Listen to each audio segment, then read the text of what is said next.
Lo vamos a saludar a Ricardo Foster. Hola Ricardo, ¿cómo te va?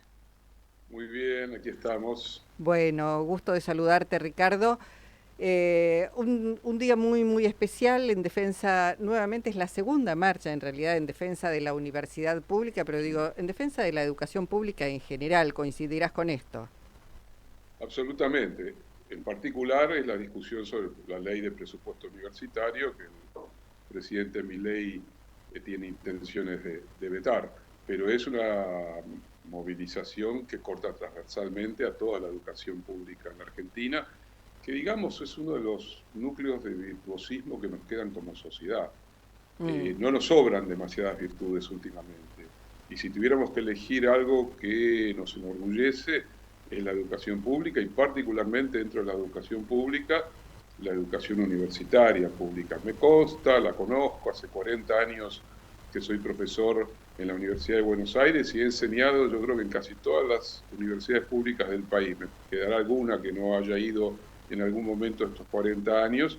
Y también he tenido la oportunidad de enseñar en el exterior y ver el reconocimiento hacia aquellos que se han formado en nuestras universidades públicas en casi todas las áreas, desde las ciencias exactas, las biológicas, las humanidades, lo que ustedes quieran elegir, hay una formación en general de excelencia, plural, no hay nada más ignorante que lo que suele decir Milei, que por ejemplo en la Facultad de Ciencias Económicas solo se enseña una suerte de doctrinarismo keynesiano marxista. Cualquiera que haya entrado a la Facultad de Ciencias Económicas de la Universidad de Buenos Aires sabe que la enseñanza es plural, hasta diría, y para ser un poquito crítico, que está más inclinada a teorías económicas de la economía clásica, liberales, que hacia posiciones keynesianas, sin ni hablar, por supuesto, de marxistas. Pero hay cátedras para todos los gustos, pero eso sucede en todas las facultades, porque aunque la gente no tenga por qué saberlo, en biología hay distintas teorías, distintas concepciones, no todos piensan de la misma manera, porque la ciencia es un ámbito siempre de diversidades. Uno podría Y una de decir las que hay características, diversidad y libertad. Lo que está claro, me parece, Ricardo, en todo caso, es que este gobierno tiene algo que va más allá, digamos, de lo presupuestario, porque claro, el gasto que implica 0,14 del PBI no es un gasto que merezca ser recortado por los beneficios que trae la universidad pública. Acá hay otra cuestión ideológica, si querés. ideológica, política, cultural, quiere arrasar con un ámbito que es un ámbito donde se genera pensamiento crítico, pluralismo, donde estudiantes y profesores están acostumbrados a cotejar distintas concepciones, distintas teorías y generar la posibilidad de las diferencias. Este es un gobierno totalitario que concibe que la verdad es de un solo color y que todo aquel que piense diferente está del lado de, no sé, de los corruptos, de las ratas, de los excrementos, ha dicho cosas salvajes. Entonces me parece que hay una intencionalidad, es quebrarle el espinazo a un núcleo clave de la vida social, política, de la movilidad social ascendente también, porque recordemos que universidades públicas hay también en zonas estratégicas del Gran Buenos Aires, es decir, un chico que es de los polvorines y que no puede, por múltiples motivos, por cuestiones económicas, pero también de socialización, no viene hacia la capital. Sin embargo, tiene cerca suyo una universidad pública y si es del sur del Gran Buenos Aires, lo mismo. Y si vive en Jujuy, tiene una universidad pública nacional y lo mismo pasa en Córdoba y en Santa Cruz y en Tierra del Fuego. Y todas tienen aparte un rasgo que es importante que la gente sepa. Cuando uno recorre la carrera académica, va también realizando concursos. Yo para ser titular de cátedra tuve que ser primero ayudante, después jefe de trabajos prácticos, después profesor adjunto, después recién y después de haber atravesado concursos complejos que van de alguna manera viendo cómo se recorre un camino formativo. Entonces el pluralismo y la diversidad tiene que ver también con eso. Los jurados muchísimas veces provienen de otras universidades a la hora de concursar en una determinada universidad.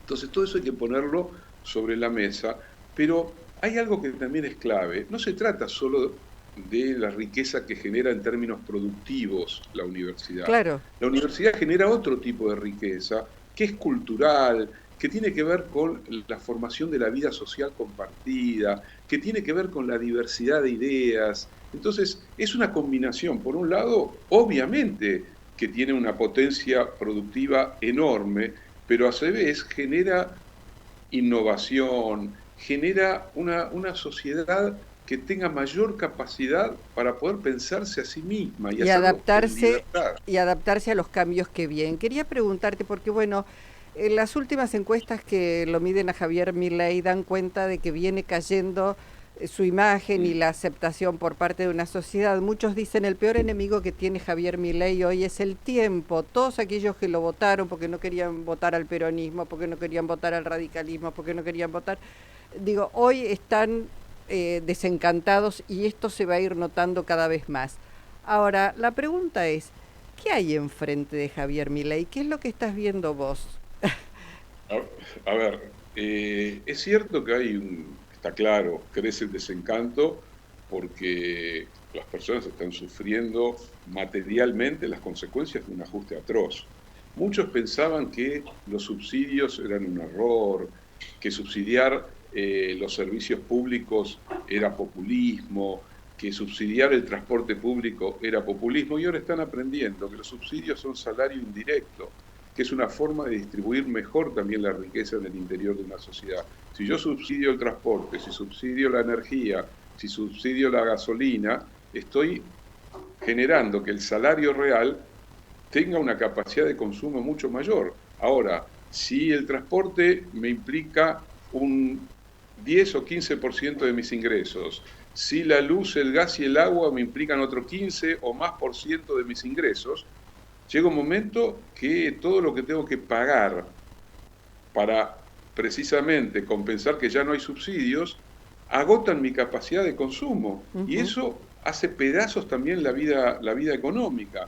Entonces está claro que hay una parte de la sociedad que empieza a darse cuenta, por sufrimiento propio, que el dispositivo Milei es un dispositivo de destrucción sistemática, pero también un golpe mortal a la clase media.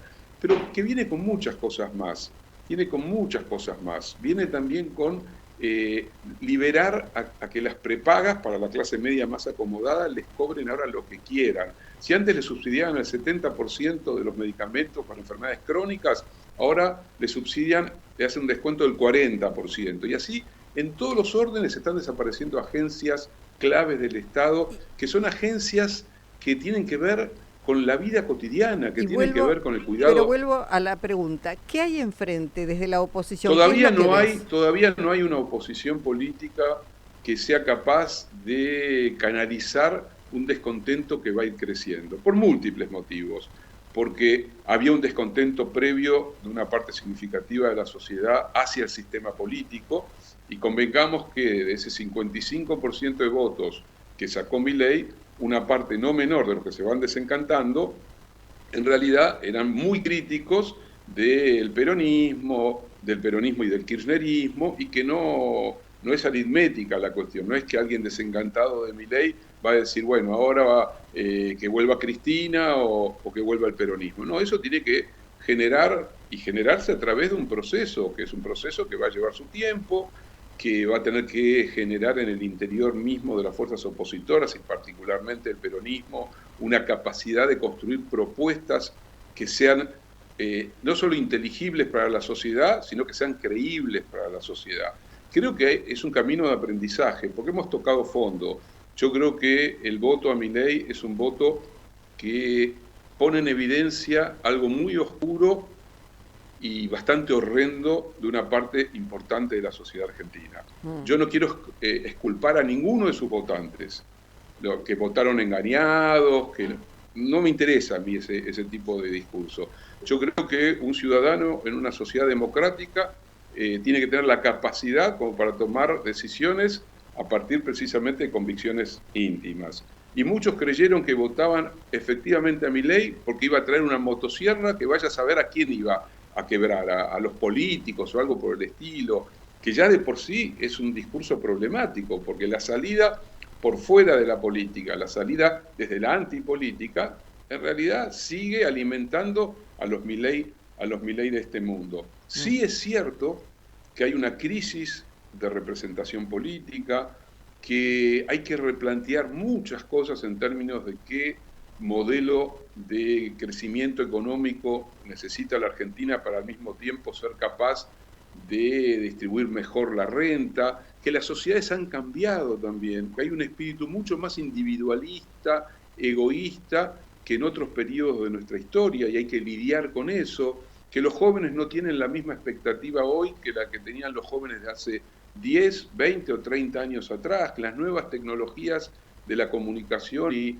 las estructuras digitales de la vida modifican las formas de la conciencia y de las relaciones entre las personas. No hay un camino directo, no es casual que las extremas derechas crezcan en muchos países del mundo, sea en América como en Europa. Eso significa que algo les está ocurriendo a las sociedades, y de eso hay que hacerse cargo. Quienes defendemos una sociedad más democrática, más igualitaria, más plural, tenemos que también tomar nota de estas transformaciones que se están operando en la esfera del trabajo, en la esfera tecnológica, en la esfera de la convivencialidad. Y entonces, seguro te iba a decir, será eso también con la gente en la calle tomando conciencia, como en este momento. Hoy, me parece fundamental esta movilización, porque esta es una movilización que corta transversalmente a distintos sectores sociales, que abarca a las clases medias, que va a reunir a radicales, a peronistas, a socialistas, a la izquierda, a movimientos sociales, a sindicatos, que ponen en evidencia lo que significa la educación para el presente y para el futuro, y lo que ha significado en términos históricos la educación pública en la Argentina. Para mí me parece valiosísima esta movilización. Bueno, Ricardo, la próxima ojalá nos veamos personalmente. Te mandamos un abrazo enorme. Muchísimas gracias. Gracias a vos, Luisa. Hasta pronto. En Avellaneda lo que pagás vuelve. Tener tu tasa por servicios generales al día tiene grandes beneficios. 50% de descuento en el